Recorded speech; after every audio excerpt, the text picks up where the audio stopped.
welcome back. This is the Book Mavens channel. I'm Amanda, and I'm here to bring you a quick review of The Murder of Mr. Wickham by Claudia Gray.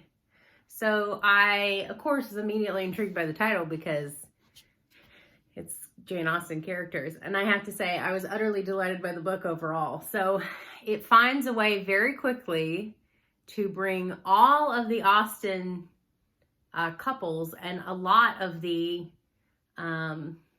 at least brings into mention many of the ancillary characters from the Jane Austen novels. So the premise of the novel is that Emma and Mr. Knightley are having a house party, and that kind of by this series of circumstances, all of the Jane Austen heroines end up at this house party.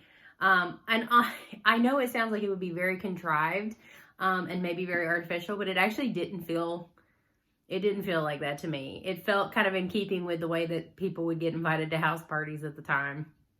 You know, the acquaintance of so-and-so. So it, they're all assembled at the house. Of course, Wickham has been up to his general no good self. And as you subsequently go through the house party, you realize that almost everybody had a motive to kill him because he's not a great guy. But he's murdered, and then the rest of the house party is spent trying to figure it out. And so the two kind of detective type characters are Catherine Tilney's daughter and Elizabeth and Darcy's oldest son, who they say basically is even more formal than Darcy is, which sounds like it's hard to picture, right? Because the way it's written. Overall, I found the characters to be very delightful and largely in keeping with their original characters. Like, this is supposed to be, substantial time has passed. These couples have been married for, 10, 15 years, some of them. And so there's kind of well-established patterns, and yet you see these like glimmers of their original characters. So like Fanny and Edmund are some of the newest married of the group. And I'll be honest with you, if you did not watch our Falling for Austen project from last fall, you should. Fanny is not our favorite character because she's so, she's just so deferential to Edmund, but she kind of grows a backbone in this one, but it takes a lot of, there's a lot of guilt on her side. So it is an interesting take on some of those characters as well, in terms of like, what would they be like, 10 years down the road. In terms of the mystery, it's a very kind of Agatha Christie style, I would say, where your detective or whoever's playing the detective kind of discusses clues and things as they come up and as they happen. And then, there are still some surprises and things that get revealed that make it, not super obvious, the conclusion.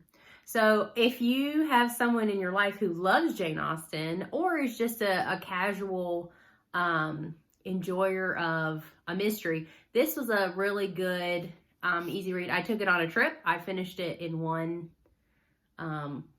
essentially one very long plane ride. I don't know if y'all been to an airport lately, but doing delays and all that kind of stuff, I was able to finish this book in one leg of a journey, and I honestly did not get I wasn't bored with it. I was excited enough that I wanted to keep going. I didn't take a lot of breaks to look at other things, like sometimes you do in a book. So if you have a Jane Austen fan in your life, this is a good one. And I just found out she has a second book in this series where it picks up with those two characters again, the Darcy's son and Catherine and Henry's daughter, Juliet. So it's Juliet and Jonathan.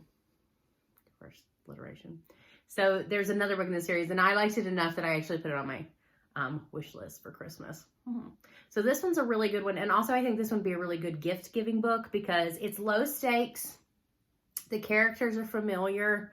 And the format is relatively accessible. Like, it's a very accessible mystery, I would say. And then because it has familiarity, there it is, a familiarity of the characters, it's really easy to slide into. So that's it for today. I hope you, if you've read this book, let me know in the comments. I'd love to know what you thought. If you thought it was too predictable, if you thought there was enough surprises in there to keep it interesting, love to know your thoughts and what you thought of the way that the characters play out over time.